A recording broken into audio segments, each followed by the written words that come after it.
Hey guys, Welcome. we are here live and we're here to discuss politics, God, and of course we're going to be drinking a little bit of beer.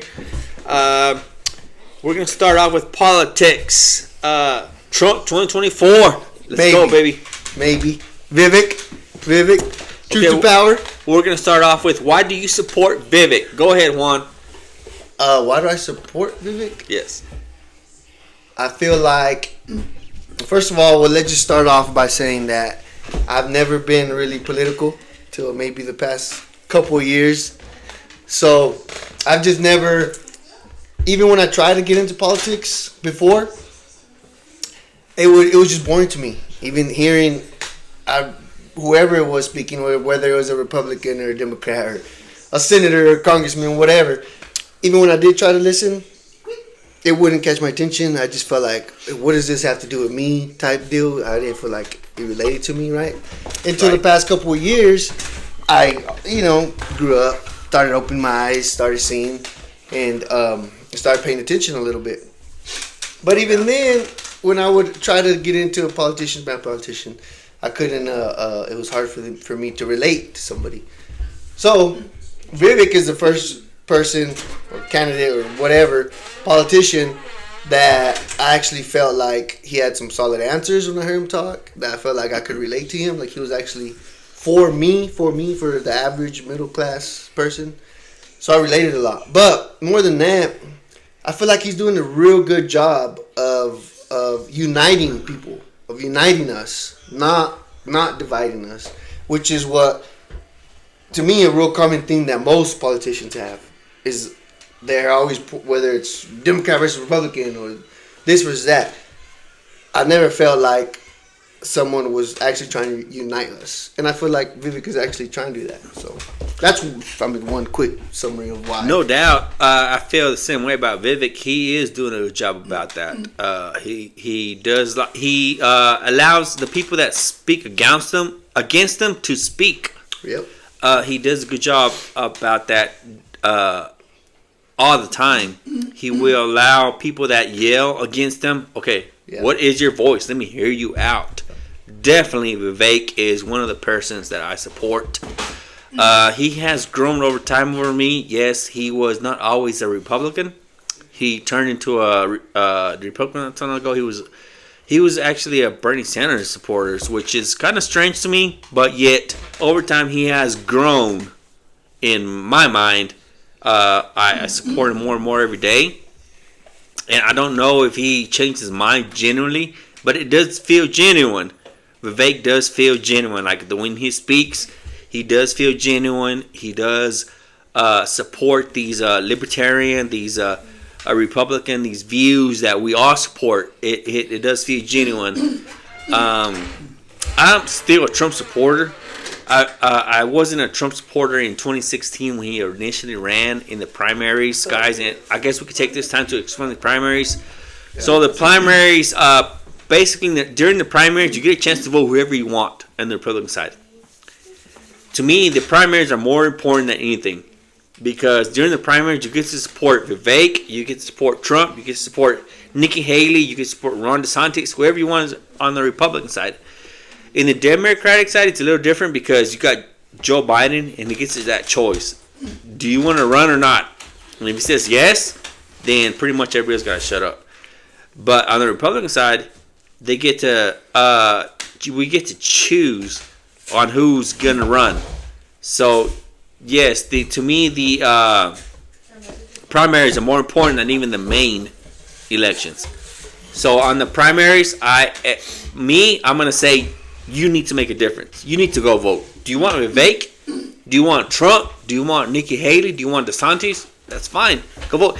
In 2016, I did not vote for Trump. I voted for Marco Rubio, and I still support Marco Rubio. He's a great guy, but Marco Rubio did not make it past the primaries, so I did not vote for Marco Rubio. I stood beside Donald Trump. I was very skeptical about whatever. On Donald Trump, and yet he exceeded my expectations because he exposed me to the deep state. I did not know what the deep state was. He was like, "Hey, they're spying on me." I was like, "You're full of shit." Oh my god, whatever. But yeah, he did expose it. They were spying on him. He exposed a lot of these things: CIA, FBI, even what do you call those people that come after your guns? ATF. He exposed the ATF. I was like, oh my gosh, those are good guys. No, the FBI and the CIA, ATF, they are not the good guys, guys. If it's a 3-letter acronym for the government, they're not on our side. They're not. They're part of the deep state. I feel like he exposed that to me. I didn't. I always believed in the FBI come to you, ATF come to you, you say yes sir. No, that is not absolutely correct. Donald Trump helped expose that, and that's why I feel like I'm gonna support him. Okay, I did not believe in him initially, but now I believe in him. Juan, let me talk about Trump. Okay, I admit, a few years ago, I wasn't even taking Trump seriously. I was making fun of him. I would hear him talking and I couldn't relate to the guy, right? I couldn't get to him. But now, my views have changed on him. Not that I support him. I still don't feel like we can relate. But to me, it's obvious that he's not part of the deep state. He's obviously knows there's something deeper going on. He obviously is against them. They're obviously attacking him, right? The deep state, these people that are controlling our politicians, that pull the strings behind the scenes. So he's obviously against them. But I also feel like he's not quite for me. He's more for the businesses, the big corporations, the people, the background that he comes from. So, although we have the same enemy, I just feel like he's not for me, particularly me as just an average middle American. So, I'm not against Trump. Like, I feel like I said, we have the same enemy. But he's not just for me. Now, if come this time around, if Vivek, or someone like Vivek didn't come up, probably I would just go ahead and vote. And keep in mind, I didn't bring this up, I never voted in my life. Like I said, I was into politics and I got into it, and go ahead. I think that's part of a bigger issue, not caring. Because to me, the biggest problem in America that we have right now is not caring what happens. Apathy. Apathy means we don't care. We really don't care. And nobody cares until it starts affecting your life.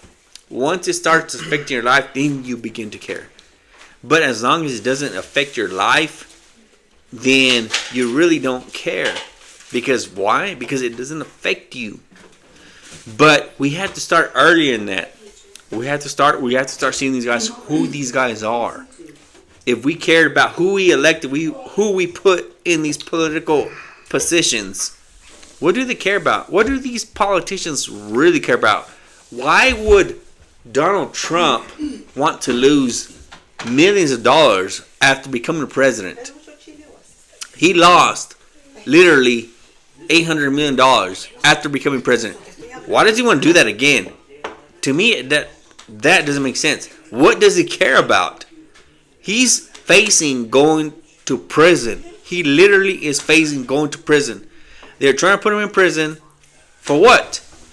What did he do wrong? He lost $800 while he was in the White House. $800 million, I'm sorry. While he was in the White House. They're trying to put him in prison. So what did he do wrong? I don't know. Have they found him guilty of anything? Colorado just said, hey, you know what? He cannot run as a president. He cannot run as president. Why? Well, he started insurrection. Was he found guilty of starting insurrection? No, he wasn't. He was not found guilty of... He has not been found guilty of anything. Yet they say he cannot run as president in Colorado. Yep. To me, that says, hey, you know what? We have to look at this guy. What's his motive? His only motive is he wants America. Not so much as an individual. Does he care about me? Does he know my name? No, he doesn't. But he wants Americans to live a better life. That's why I'm going to support Trump. I feel like sometimes I guess myself, to me, they're just so simple questions, but there was probably a real difficult answer. But why? Okay. So, obviously, Trump right, we agrees against the deep state. A guy like Vivek, right? A guy like RFK, okay? Which he's at least calling out the BS, right? Right. My point is, these guys are have influence, right? Right. If we all see that we have the same enemy, why can't we as the people find a way to unite? Or why can't Trump and Vivek get on, and RFK forget red or blue, forget what we look, dudes, it's us, it's me, Trump, Vivek, you, RFK. We know we got the deep state. Let's get together. Let's get the people together, and go after the common enemy, which is destroying their lives. Like, you know, sometimes like, why don't they just get together? Why are they against each other? Why can't they get together? Then we come together. There's way more of us. You know? Exactly, 100%. That's why Vivek is supporting Trump. That's what I think. Yeah. Every chance Vivek gets, what does he say? Trump was the best president ever. He supports Trump because he understands unity. And he understands that, hey, we will not beat the deep state. We will not beat all these globalists unless we stand together. But what happens? The media says, no, Vivek is bad. No, Trump is bad. No, we can't do it. Republicans are bad. So what happens? The people believe Republicans are bad. If you ask normies, we understand who normies are. Normies are just normal people that do not watch. They are not on X. They are not digging into stuff. They're just normal people that go to work 9 to 5, you know, whatever. First shift, second shift, third shift. They have jobs. They come home and they sleep, eat. Normies.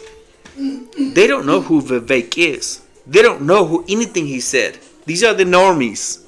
All right? And what happens is these normies, they believe the country is fine. There's nothing going on. They don't understand. They don't even know who that WEF is. World Economic Forum. The World Economic Forum is literally trying to take over the U.S. Not just the U.S., but the entire Western country. European countries. They are trying to collapse it. And they're trying to collapse the U.S. Canada, to me, has been collapsed. You cannot afford to buy a house in Canada. You can't. If you look at Canada economics, you cannot afford. The number one cause of death in Canada is what? Assisted suicide. Assisted suicide. What the heck is assisted suicide? Assisted suicide is... you're homeless. You're homeless. I can't help you with your homeless problem, but here's assisted suicide. And they kill him? Exactly. What? Did you know that? No, I didn't know that. I never heard of assisted suicide. Assisted suicide. I didn't know that was the number one problem. The number one cause of death in Canada right now is assisted suicide. Doctors. Everything's so backwards. So dumb. This is Canada. They're right up north of us. They're right up north. They are right up north of us, and the number one cause of death is assisted suicide. You got a code? Oh, you know what? There was a veteran out of Canada. A veteran. She went to war. Lost her feet. Couldn't walk. She needed one of those things that goes up and down like an escalator type deal for her stairs. Oh, yeah. They said, nah, well, we can't pay that. But you know what? Assisted suicide. We can pay that. And then people sign up for that? They're like, okay. Bro, people sign up for that left and right. And how do they do it? Lethal injection? Or how do they kill them? You know? I really don't know. I just know that they're killing people left and right. That's evil. The problem is we as humans, we don't know where to draw the line on death. We don't know. As long as our leader is in power and he's not dying, he really doesn't care on a human level. You know what I mean? So guys, we have to elect people that care about us. How do you elect somebody that cares about you but doesn't even know you? That's my problem. Let me ask you this question, Juan. Okay. What do you think is the answer to that? How do we avoid assisted suicide, which is normal in Canada? Mm-hmm. If you ask a Canadian, it's normal. Mm-hmm. It's literally just a thing. Normal. How do you avoid that from coming to the U.S.? Well, I think we gotta be careful because In a lot of ways, we're looks like we're heading on real similar paths. Like I know you said that the Canadian economy to you is collapsed. Well, yeah, America's economy is not very far behind. And how we avoid that, man, I don't know. That's a tough question. I mean, obviously, laters. Obviously, a good way. Like you mentioned, we got to have the right leaders in place. You know what I'm saying? Exactly. Someone that has godly values in place for sure, because that's to me that's just not something that should be a thing, right? You got to have someone evil in power in place to even allow that to happen. Right. But going back to how you said Trump is the one that kind of exposed you to the deep state, and that's why you kind of started supporting him. Well, let me get into how, because there was a point when not only was I now into politics, but I was a normie. Like I was just going to work. I thought that was just normal. You go to work, slave, come home, go to work, slave, go home, right? Well, how I got exposed or started to the blinders came off was I started getting into the financial system. I had a friend that was really into money, into how how fiat system works, how our dollar system works, and he kind of started putting in my ear. So I went down that rabbit hole.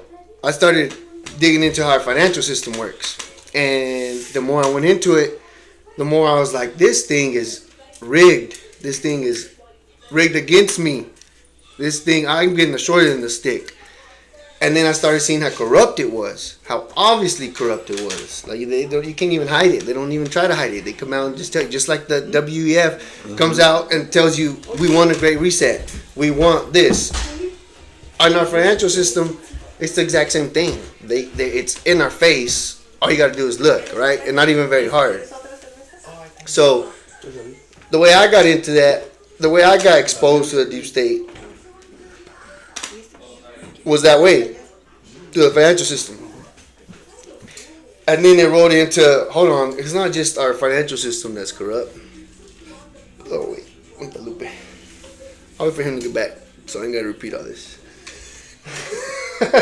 So, wait. Yeah, wait. Oh, goodness.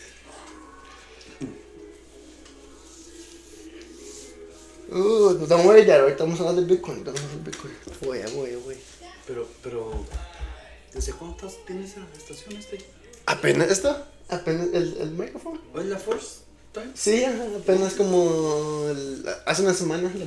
¿Pero no había puesto el live? No, la compró para hacer, quería hacer una ahorita. Pero debía ser yo él y la dijo que también quería. Ayer. Ya, es lo que dije Lupe ayer. O el primer día también hablamos bien, sí. Estamos hablando de esto también.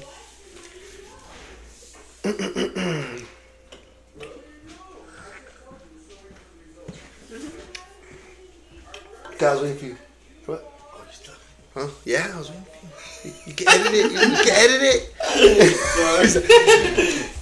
No, so that was just how I got exposed to the corruptness. I realized that not only is our financial system corrupt against us, but our political system is just as corrupt and rigged by the same people that are rigging our financial system. So that's when I started getting into politics and the deep state and knowing what was going on. So that's kind of how I got into politics, quote unquote. I'm saying I'm into politics, but I started opening my eyes and I realized, dude, this corruption is everywhere in every aspect of the world, of our lives. It's not just in one specific spot. No doubt. So, but yes, you're right. I do now think that it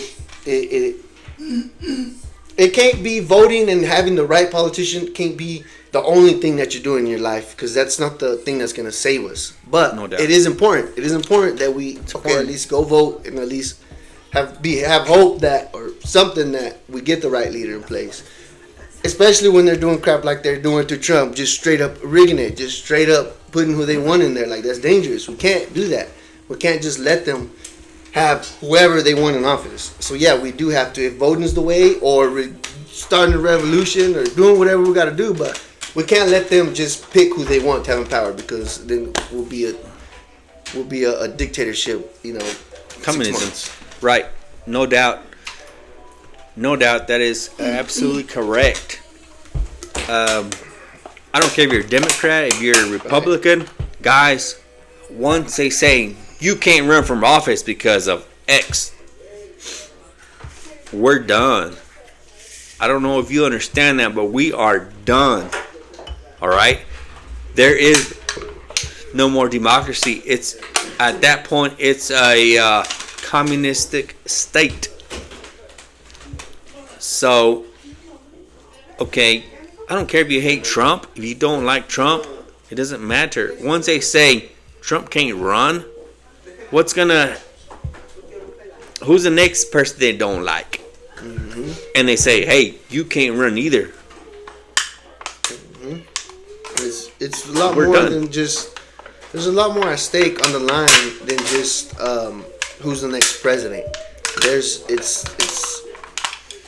It's the way our country's gonna go. Like, we have to. Right now, we're at a real pivotal moment in our country, and we have to realize that it's in our hands to fight these bastards. Yep. And here's the thing: is most people don't understand there's this war going on. Most people do not understand there's a war between liberty and communism. Yeah. They don't. They really don't. Normies do not care, or they don't understand, or they don't want to. Yeah, and that war is within our government itself. It's our own government. Our own government trying to bring this tyranny in. That's right. Not all of it, but it's the people penetrate our government that are trying. There is good politicians, of course. There's good people in office, of course. There's good people voicing out against it, right? Yeah.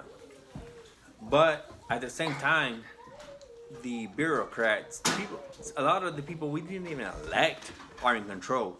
A lot of people we didn't even elect are in control. Let me ask you this. Yeah, you're right. So how do you think is a good way we fix the corruption in politics, or fix the issue of the people that we vote aren't even really the ones in control? What do you think we could do? Honestly, I feel like you have to eliminate a lot of these programs. Okay. The EPA, Environmental Protection Agency, they sound like a good agency. Like, you gotta protect the environment. You know, it makes you feel good. Get rid of them. You don't need them. The educational system. Oh, they want to care about their children. You know, blah blah. Get rid of them. Who were our teachers before all that? It was neighborhood people that they said, hey, I'll teach your children. Before all this teachers union and all that, it was just neighborhood people that wanted to teach our kids. Before all that, get rid of the EPA, teachers union. Get rid of all that. Eliminate all that. I don't know if I don't even know if Trump can do that. Get rid of the EPA. Environmental Protection Agency. They don't care about us. They are controlled. The problem is, it started as a good thing. But like everything else, it eventually was controlled by the elites, by the George Soros. Yuval Harari. To me, Yuval Harari is the most dangerous person on earth. He is the closest thing to a antichrist, and he's a Jew. But Yuval Harari is the closest thing to a antichrist. This dude believes in transhumanism. He wants to eliminate the belief in Christ in your brain. It's crazy the things they believe in, but they're saying it out loud, but nobody's taking them serious. That's the problem. Nobody's taking these people serious. Yuval Harari, George Soros, nobody's taking these people serious. And at the end of the day, we're not taking serious. They will succeed. Because why? Because we don't take them serious. And they will succeed. Because we don't fight back. They tell us what they're going to do when you sit there. So Go ahead. Well, I agree with so cutting a significant amount of the federal government and their programs is absolutely a way. But I think another way too is get rid of all the money that's in politics. There's way too much money in politics. It don't make no sense why you got to have a certain amount of money to run, or if you're not to a certain amount of whatever, there's just too much money in it. And also why when you go become a congressman or senator, I don't know how they become millionaires. How does their net worth become millionaires? Yeah. Love you. Love you too. Good seeing you, okay? Good to see you. You know your trunk's open? Mine? Oh, nice. He's all good. Bye. Where are you going? You leaving? I went back to work. Already. She's just on Yeah, lunch. hold on my lunch. I know. Bye, Mom. Yeah, it don't make no sense to me how they become millionaires. We gotta take the money out of it. There's too much money in politics, I guess, is my point. Is another way we can fight the corruption Yeah. No, definitely. The politicians have created a lot of loopholes to make money on the side. Yeah. They have created a lot of loopholes for themselves to make money through stocks. Not direct money, but through stocks. Hey, they're gonna make money. Dan Crenshaw completely let me down, and I think he let down a lot of Texans. He was Dan Crenshaw was a veteran. He lost like half his eyesight. He can't even see straight. But he's making tons of money on the stock market. Why? He wasn't doing that before. But all of a sudden, he became a politician. I mean, he's making all these millions. Okay, I get it. You gotta feed your family. But you chose to be a politician. You should care about your constituents first, not about your family. I'm sorry, but you that's what you chose. He's absolutely right. These people are making millions of money on that stock market on the side, and it's all legal. It's all legal through loopholes. How can you run a government like that? How can you run a government that cares about its people like that? You can't. Whether you're Republican or Democrat, you can't. Nope. That's got to stop. Yeah, it should be. That's got to stop. Yeah, and even all the how they get paid. How was it? That like the lobbyist group. Oh, yeah. They're the ones with the money. They throw doubt. these big old parties and have these politicians come speak at them and pay the politicians to say what they want to say. You know what I'm saying? There's just too much money in it. It just that's a big reason of why it's corrupt. Yeah. I guarantee you, once you got elected, you were capped at a salary, or you had to do it. You know, we've decided your salary. We the people decided what you get paid. One, there wouldn't be as many people eager to get into office as there is now. That's just my opinion. And two, the ones that were in there would be genuine about it, because they're not getting rich. They're there because they genuinely care about people like me and him.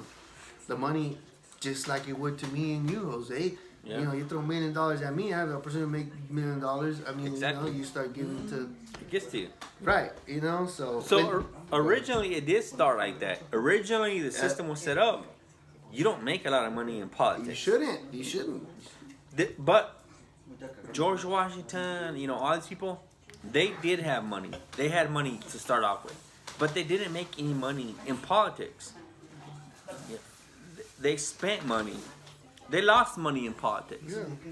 But they cared about their people. That's what it was. Now, you've come all these hundreds of years, and people have figured out ways to make money in politics. The people in politics, most of them are losers in the real world. They couldn't make it in the real world. They went to politics. They are losers. They couldn't run a business. They couldn't run a store. They couldn't run a convenience store and make profit in the real world. But they went to politics. They were able. you can buy them off pretty easy. Honestly, it doesn't take a whole lot to buy them off. Now, they're making millions. Not through, hey, legit, hey, I'm going to buy you off, this and that. Through back roads that they built. Through back ways that they built to pay them off. Through stocks. You look at any of these people, Nancy Pelosi, they have a ton of stocks in this or that because they know what's coming up. They know defense systems are coming up. They know this person, this defense contractor is gonna get a contract with the U.S. government, so their stocks can go up. Oh, I'm gonna buy a ton of that stock because the defense system can. I'm gonna sell all my stock on this because the government is going to cancel that defense contract. So what do they like? Defense. It's secured. So they like war.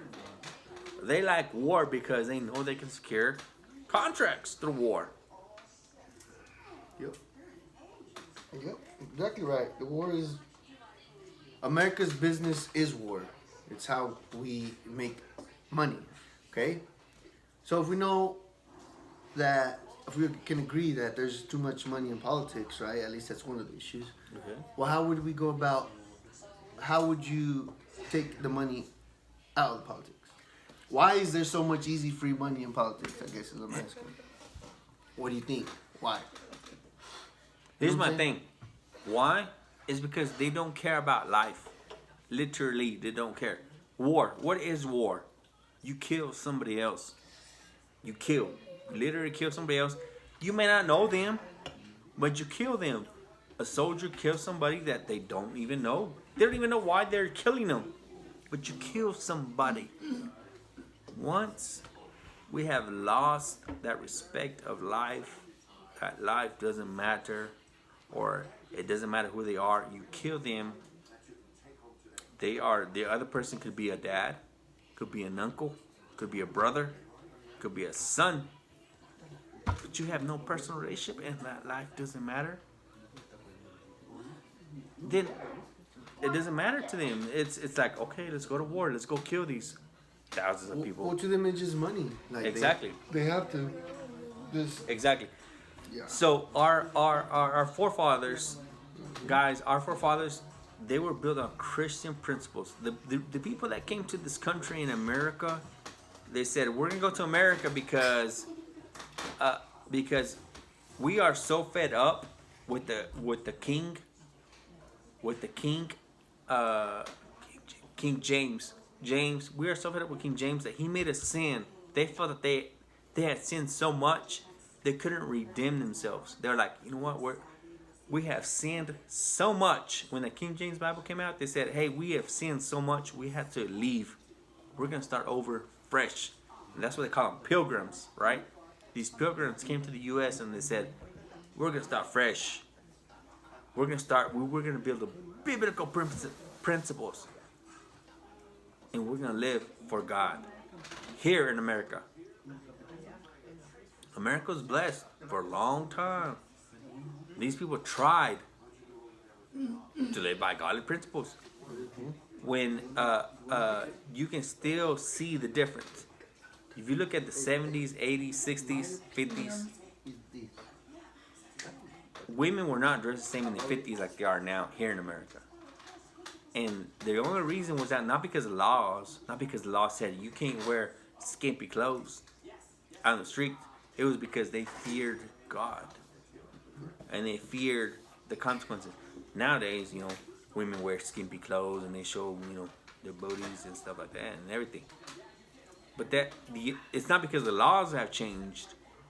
It's because their principles, their godly principles have changed. And unless we, as people, change that, we can't ever. Honestly, I don't see us ever going back one, to be honest with you.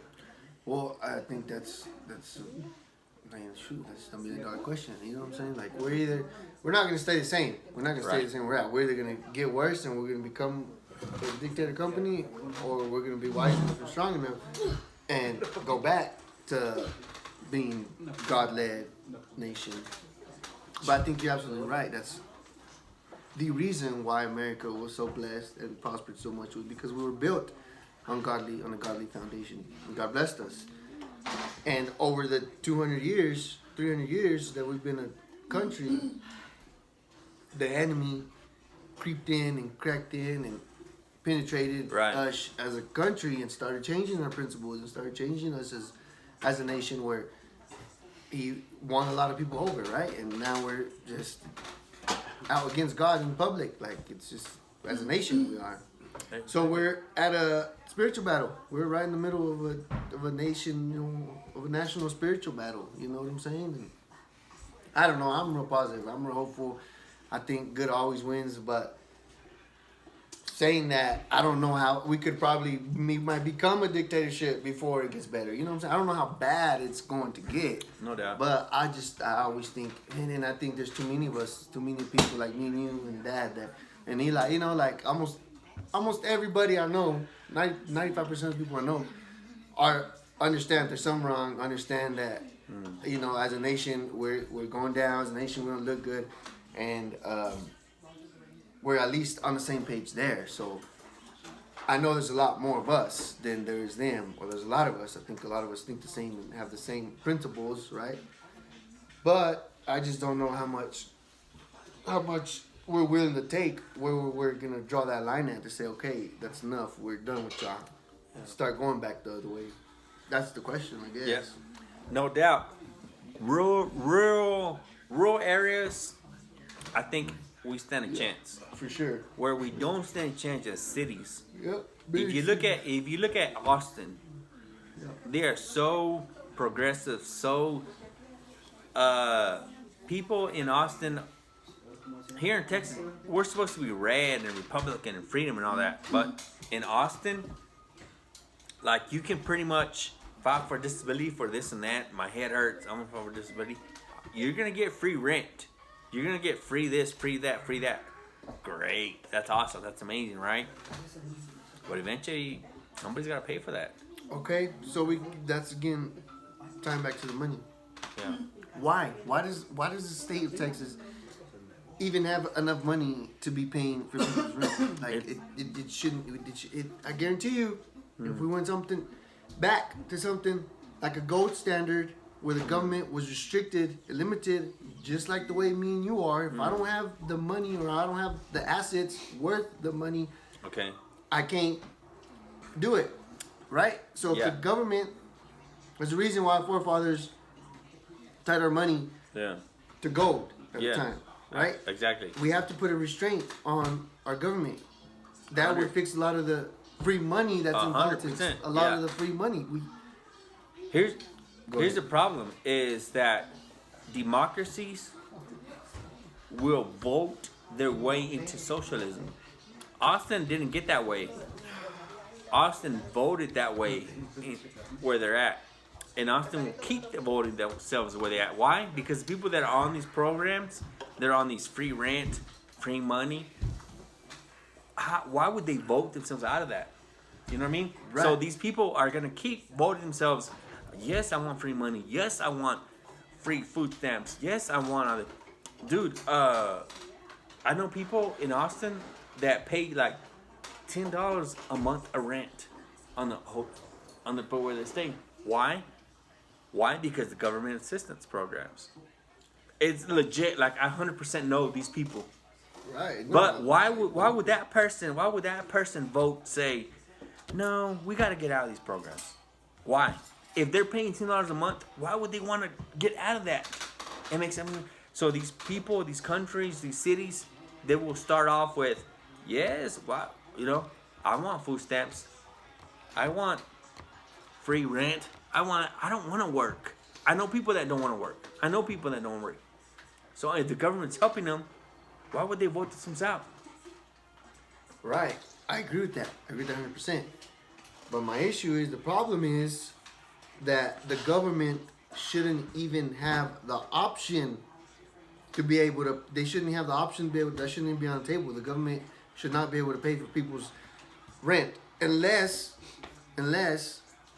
they were running their state. Let's just talk about Texas, right? If they're running their state with the surplus, like a business, and it was Yeah. making money every Yeah. year, and they wanted to use that money, fine, right? But if Yeah. the state or if it's country that's in debt, state or country that's in debt,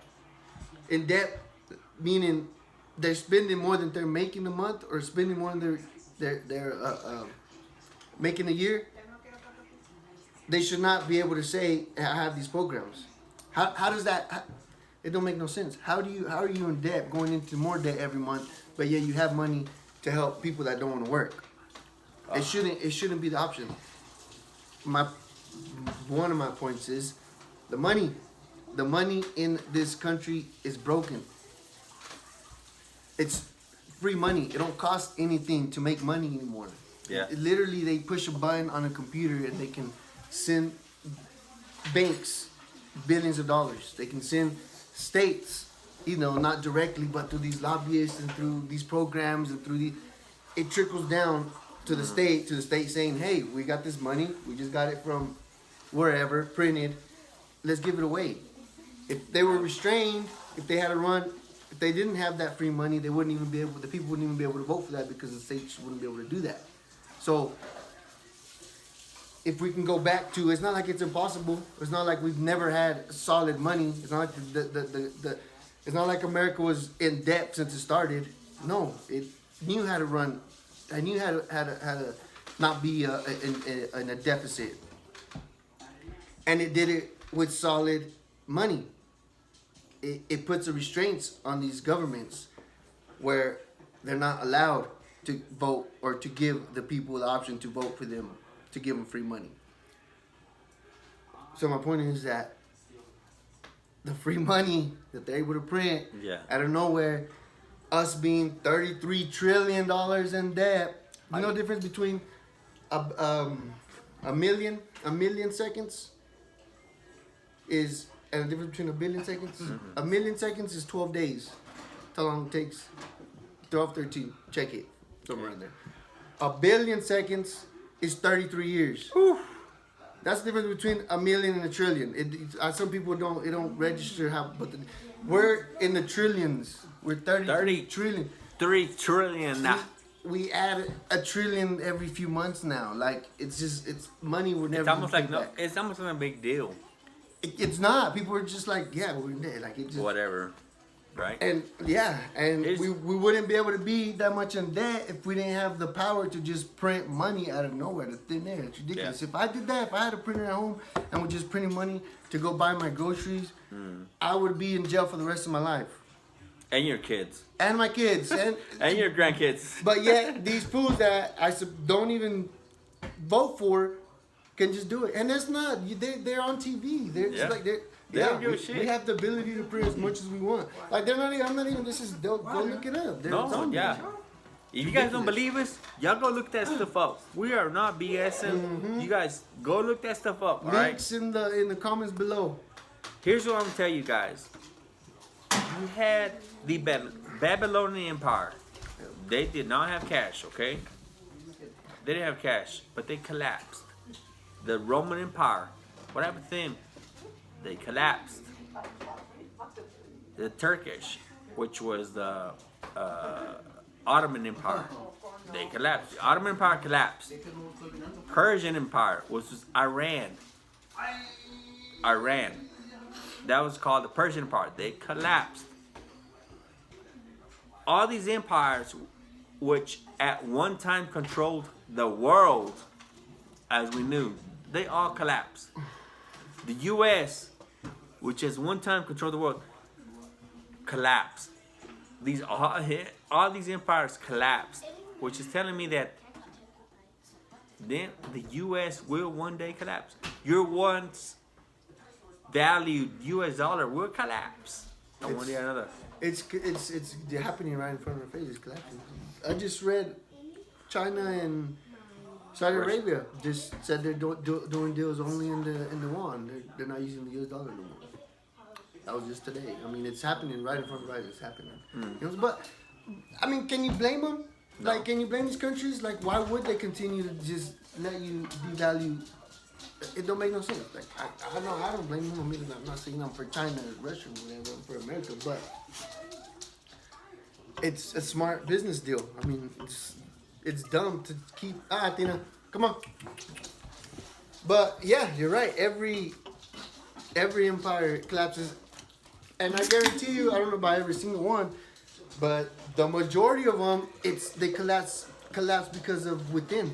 Exactly. They don't come get conquered and beat. They collapse. Printing money or devaluing currency has been around for ages. I think it was the Roman Empire, but I'm pretty sure it was just more than them. The way they started having to devalue their currency because they didn't have cash, obviously they were still using coins, which were actual silver coins, not the coins that we use today. There's no silver in those. But they started clipping them, and they would keep the shavings, and then they would make their more coins, right? Right. So that's how they were devaluing the currency back in the day. They were clipping Romans? everybody's coins. Well, that's why they had to cut the. I don't know if you get a quarter, but they got little edges. The ridges? Yeah, the ridges. Yeah, I heard that too. So this ain't something new. Devaluing currency is not something new. It's something that governments, empires have been doing to us for ages, right? It's just now it's with fiat. Or now it's even just digital. It's not even fiat anymore. It's just putting numbers. And that's how they collapsed. That's what ultimately led to their collapse. So it's right in front of our face, man. Like we got to do something to take this country back, man. Exactly. And if you're gonna sit there and say, "Hey, that doesn't affect me," it will affect you. Eventually, it will affect you. It's affecting you right now. Inflation. Where the inflation came from? Like that was okay. Real quick, when I first started getting into it, and the first thing I started studying was the money. I was like, I remember you telling, or you probably don't remember. I remember my dad saying, I was telling my dad hey, we're about to get inflation. Like stuff's about to get expensive. Like I started paying attention to interest rates and what the banks were doing, what the Federal Reserve was doing. And this was in 2017, 18. I was like, inflation's gonna come, inflation's gonna come. That was when Trump was president. So as much as I believe that Trump is against the deep state and there's only a certain amount of stuff the president can do. Yeah. Because the financial system is so rigged that they can still do whatever they want. You know what I'm saying? So even though I felt like, not at the time, but now, even though Trump was against the deep state, I still knew that something was coming. Right. You can still see something coming. You know what I'm saying? If you paid attention, you can still see inflation was going to come or something was coming. Yep. So, yeah. Pa, ¿quieres decir algo? See? Here's No. Ya no estamos en live, nomás es un video.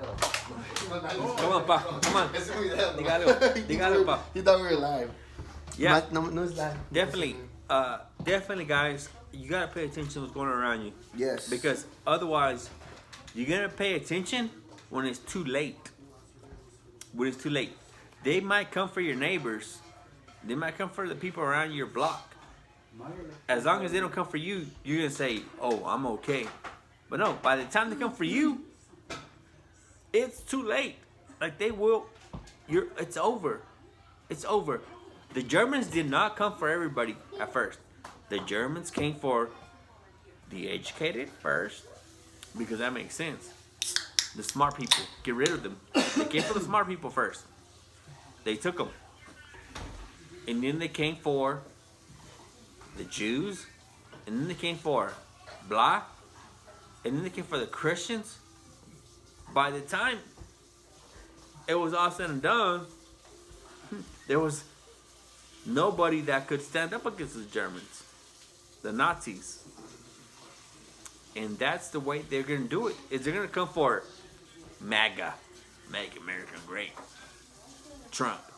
They'll come against him first. They're going to come against the reporters. They've already come against reporters.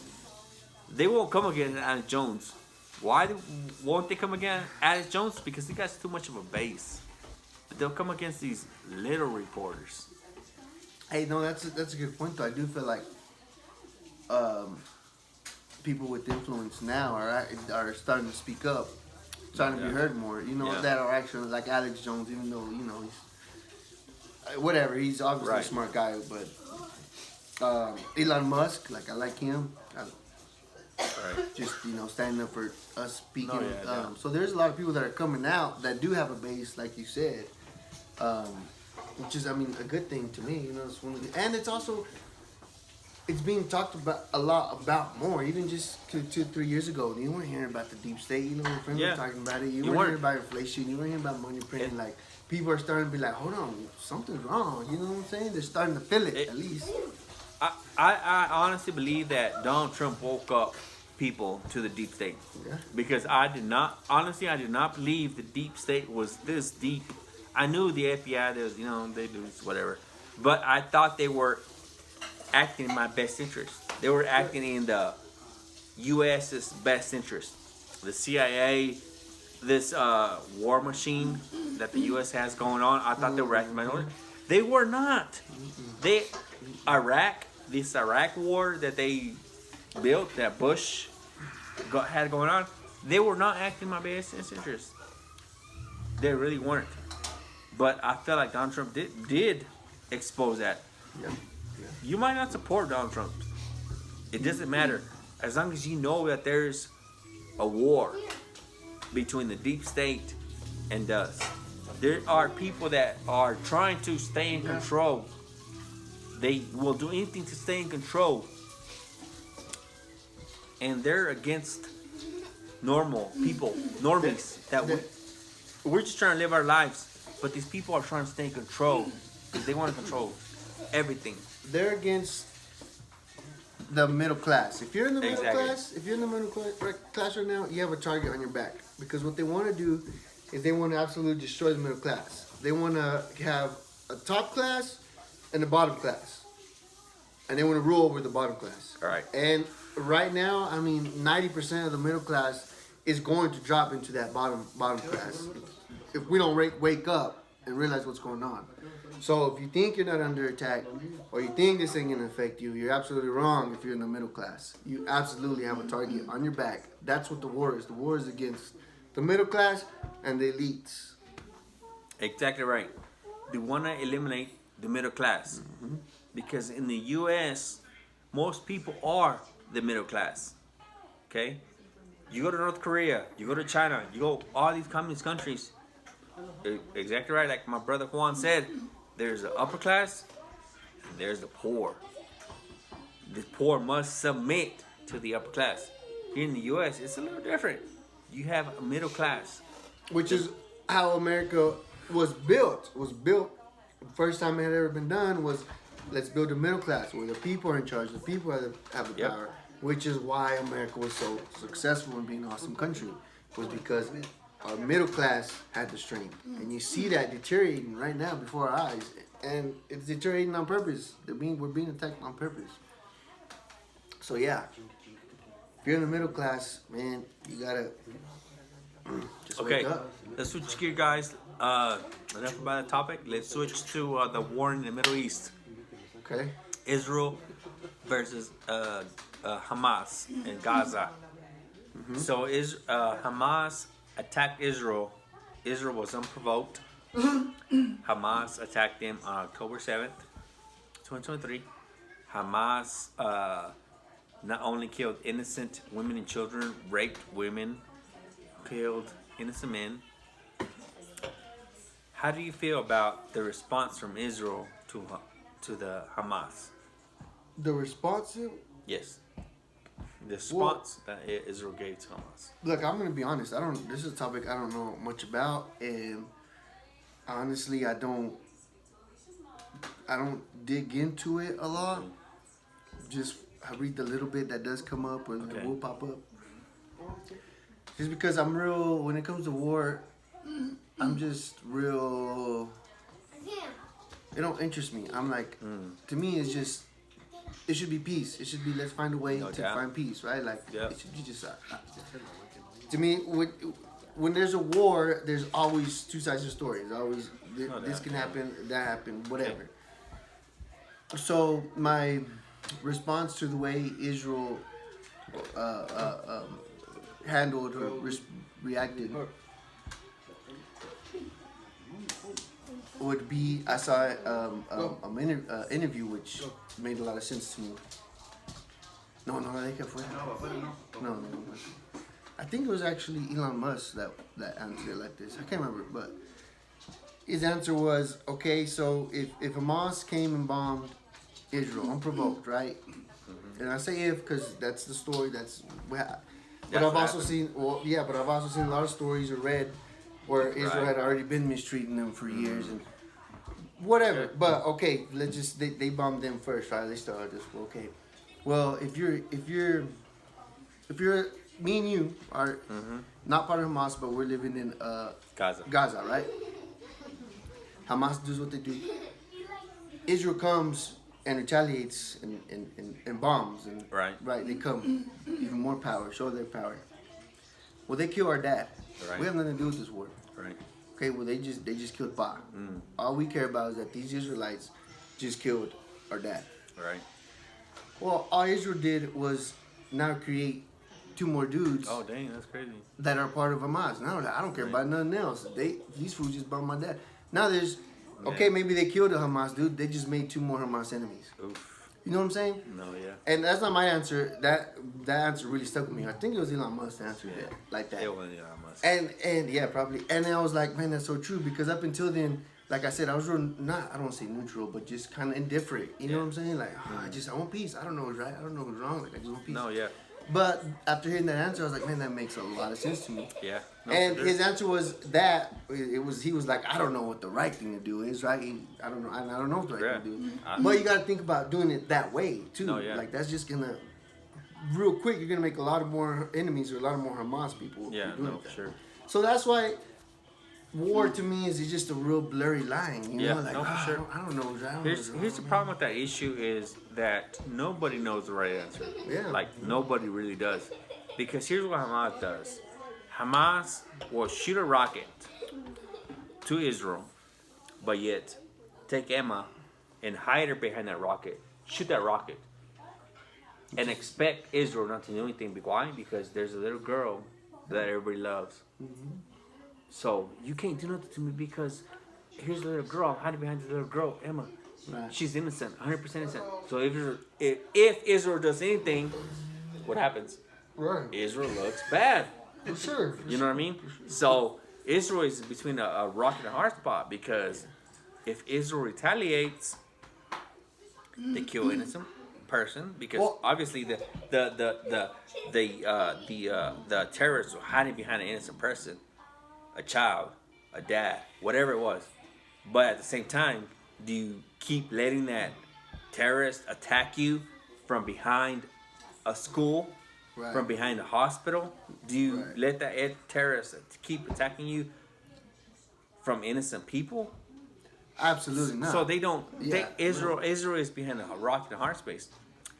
You know, so there is no clear answer to what happens. I can tell you what the Bible says. I can tell you, and nobody will agree with it because it's. What is it? Let's talk about it. The Bible says that. Okay, so there's two factions. So in the Bible, you have Abraham, right? Mm-hmm. And Abraham had two sons. His first son was his name was Ishmael. Mm-hmm. And in the Christian, you don't talk about Ishmael a whole lot. You barely even know about him. But he was Ishmael, and Abraham had him right with his mistress. So in the Bible, Ishmael became the Muslims, the Muslim faction. Someone was just telling me this. Okay. Abraham also had Isaac. Isaac had the 12 tribes, Which became which became the Jews, right? So they're both in that land, and God told Abraham, He told him, you know what? Those other kids, they're gonna be a thorn to you. They're gonna be a thorn, and they will give you hell. Not in those words, of course, but you're gonna have to defend yourself from them. You have to what? Defend yourself from them? Yeah, pretty Okay. much. None of those words. Right, okay. But the Jews have always the Jews and the Muslims are brothers. Basically, they're brothers. Okay. They're brothers. Have you heard about the Hatfields and McCoys? No. Okay, so it's basically like that. They're brothers. They don't even know why they're fighting each other. That land That land God gave to the Jews. That land that Israel's in. And it's a tiny piece of land, Juan. It's like a sliver. And that land belongs to Jews. And God said that that land belongs to Jews. You know, you can do whatever you want with the other land, but that land belongs to Jews. The Jews are God's chosen people. They are God's chosen people. So much chosen that he said, my son David. You know who David is? Mm-hmm. Okay. God loved David so much. David was a sinner, bro. Like, he had a kid with his mistress. Mm-hmm. Not only that, but his mistress, her husband, he had him killed. His mistress. Oh, yeah. Yeah. The husband to his mistress. Mm-hmm. He said, I'm going to kill you. Okay. He was not a good guy, David. If you look at it, modern days, right? Yeah. I know this. But God loved him, man, so much. He said, you know what? Through your bloodline, David, there's going to be a son that's going to be born, and he's going to be my son. That's how much God loved David. Mm-hmm. David was a Jew. Okay, so David has his lineage or whatever, blah, blah, blah. Jesus born. Joseph is actually, through lineage, go through all the way to King David. Joseph, the father of Jesus, right? Obviously, right. You know, Mary was a virgin. Yeah. But you know what I mean? But you're saying that was God keeping his promise. Right, all the way to David. Not only that, but David said, but God said all the way, he said, there will always be through your lineage, there will always be a king that runs Israel. That's how much he loved David. Yeah. Like, David was a Jew. Jesus was a Jew. These people are God's promised people. God will always protect these people. God will always protect these people. And at the very end, every country in the world, every country will come against Israel. And they will hate Israel. They will hate them because it's just natural to hate them because they're such a small country. They everybody looks at them as occupiers. Oh, they're occupiers. 1948, they came in and occupied the land, blah, blah.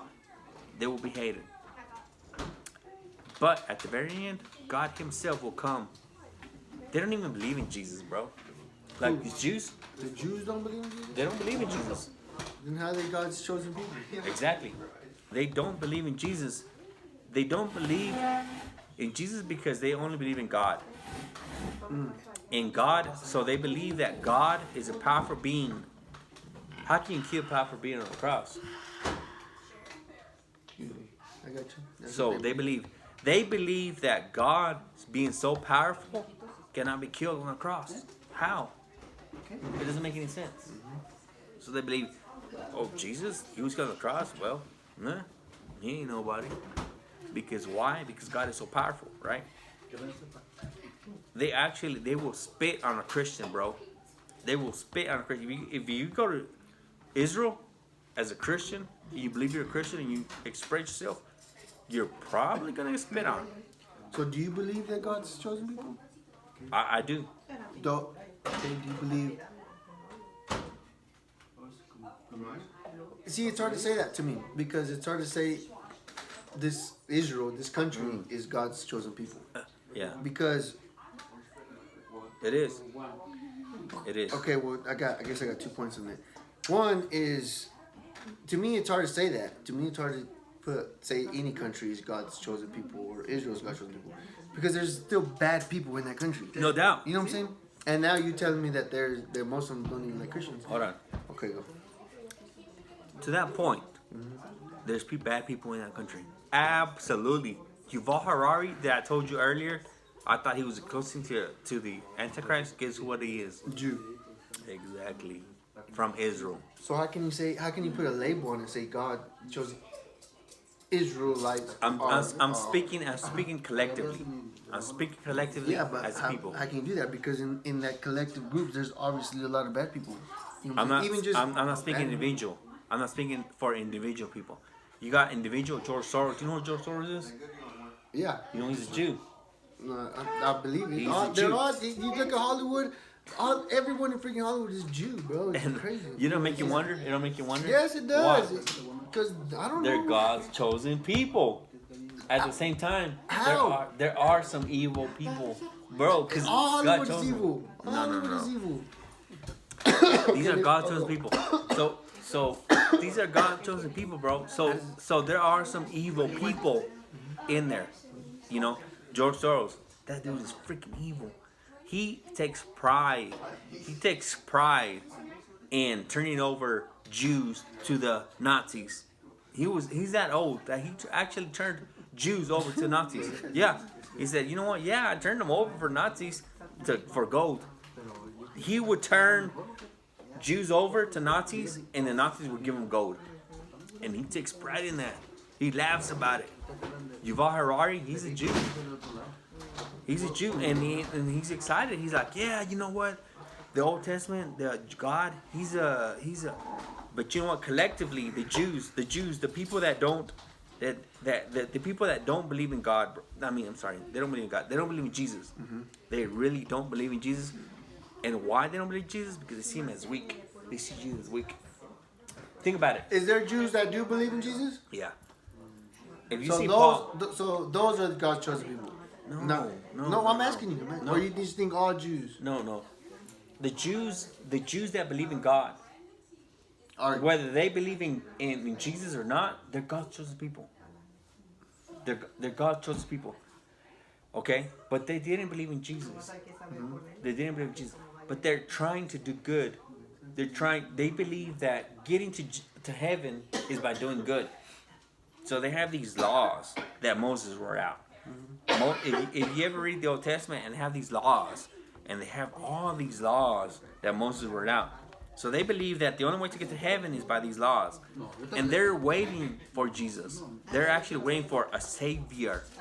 Right? But they don't believe that Jesus was their savior because Jesus, oh my gosh, he died on a cross. So- What weak? How weak is that? You know what I mean? So do they not read the Bible, or what book do they have? Jews. They have the Old Testament. That's it, It's called the Torah. which It's is the called Old Torah. Testament. The Old Testament. The Torah and the Old Testament are exactly the same thing. They have Isaiah. They have all that. Okay. They just don't read the New Testament because they don't believe in Jesus. They don't believe in Jesus because Jesus is so weak. Like how can a God that created the world, how can a God that created the world, created the earth, die on a cross? Right. Like that doesn't make any sense, right? So they don't believe in Jesus because of that. Because they were when Jesus was born, when Jesus was predicted, when Jesus was how do you say that? Prophesied, they were waiting for a king, an actual king. Right. But he's the King of Kings. He said, I am the King of Kings. But they were waiting for a king to take over the Romans. They were oppressed by the Romans, right? So they were oppressed by the Romans, and they're waiting for somebody to take. They're waiting for somebody to slay the Romans. Yeah. Like an actual king. Yeah. Even John the Baptist said, "Hey, are you really the King of Kings? Are you really, are you really who you say you are? Because I've been prophesying about you." And Jesus was like, hey, you saw me do all these miracles. You saw me do the miracles. Like, what more do you want? But they were waiting for somebody to take over, bro. Like, they were literally waiting for somebody. Okay, so obviously you believe in Jesus, right? Right. So you don't think that change when Jesus came and died for our sins, that changed the Old Testament. No. Well, no, that changed the God's people thing because I feel like I'm God's chosen people. You are. Like, you know what I'm saying? That's how I feel. You are. And I feel like, okay, maybe before Jesus came, the Israelites were God's chosen people. Here's Jesus the thing. came, did what he did for us. And now, after Jesus, God's chosen people are us. If you believe in Jesus, no matter where you're at, who you're at, you're automatically God's chosen people. You know what I'm saying? If you believe in Jesus, you're automatically going to heaven. Like, it doesn't matter if you're Muslim. Juan, if you look into it, just dig into it. Just dig into it a little bit. I will. Muslims are having dreams about Jesus. They don't even know who Jesus is. They don't even know that name. Okay, wait, let's talk about Muslims. Jews believe in the Torah, which is the Old Testament. What do Muslims believe? What do Muslims believe? Actually, Muslims believe in something similar. They believe in something similar, except they believe that Ishmael is the chosen one, not Isaac. But they believe in something similar. But somebody comes along that twists everything, is which Prophet Muhammad, you know. And that's kind of like their Jesus or what? That's their prophet, the main, yeah, pretty much. Like their That's Jesus? yeah, that's like their main one. And I actually think we believe in the same God, but we don't. And actually, Juan, I can tell you this, that a lot of Christians, even as us as Christians, we do not believe in the same God. Because we make up a God that suits us. Right. You know what I mean? Yeah. So I will make up a God that suits my needs. But, you know, we have to believe in the God of the Bible. So we believe in the God of love, the God of peace, right? But we forget about the love of justice. There can be no love without justice. And the God of love and peace, is the same God that had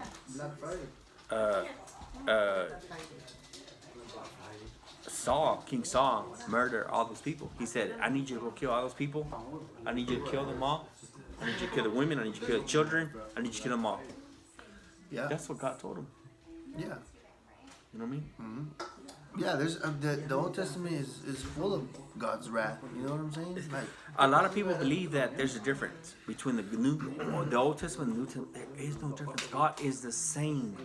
God is the same in the Old Testament and the New Testament.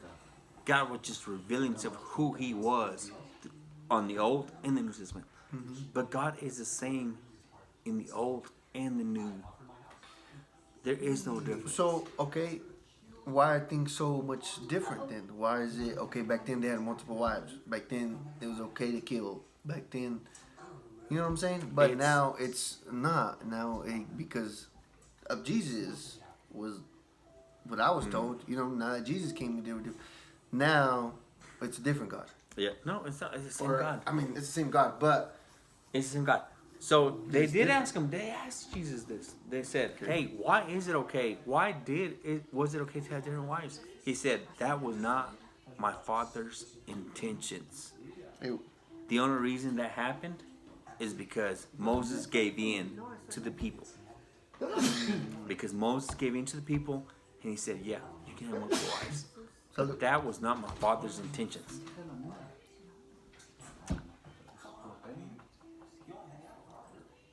So all those people were just still living in sin at that time, even. So yeah, so you gotta ask yourself. I mean, you have to look at where is your heart? Because King David, you gotta look at King David. King David, brother, King David was a king that God loved. God wanted to prosper, everything, right? And then King David said, "You know what? I'm gonna build you a temple, God. God, I'm gonna build a temple." And what did God say? Do you know, Juan? No. God said, "No, you're not. There's too much blood in your hands. You killed way too many people. You were in way too many wars. There's too much blood on your hands. I cannot let you build me a temple. But your son, Solomon, will build me a temple, and he will build me a temple." And what happened? King David said, "Okay, I won't build you a temple. I'm a king of war," because he was king. David was king of war. He fought all these people. He killed all these Palestinians. He killed everybody. Not maybe by his own hands, but he ordered these people. And I said, okay. Actually, King Solomon killed his own sons. King Solomon had his own sons killed, bro, because his sons came against them, and he had to kill his own sons. And God said, "No, you will not build me a temple. There is too much blood on your hands. Your son will build me a temple." King Solomon was a king of peace, but he had to marry a bunch of like Egyptians. He had a bunch of wives, but he built them that temple, which is the Temple of Solomon, which is what they're actually waiting for in prophecy, is the third temple of Solomon, is what they call it. Once that third temple gets built, How we know it's the third temple of Solomon? well, it's already been, the second temple has already been destroyed. It was destroyed by the Romans. But we're gonna build the third one. Yes.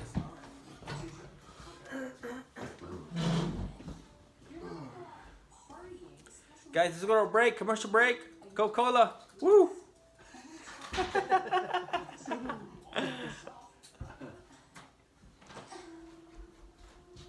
¿Y ese cuándo lo vamos a poner live? Oh, si quieren, si no quieren ponerlo, ponlo, ¿Qué horas son? I'm here. 6:30. Oh, todavía falta. ¿Hasta qué hora? A las 7. Me dieron permiso a las 7. ¡Ma! ¡No me digas eso!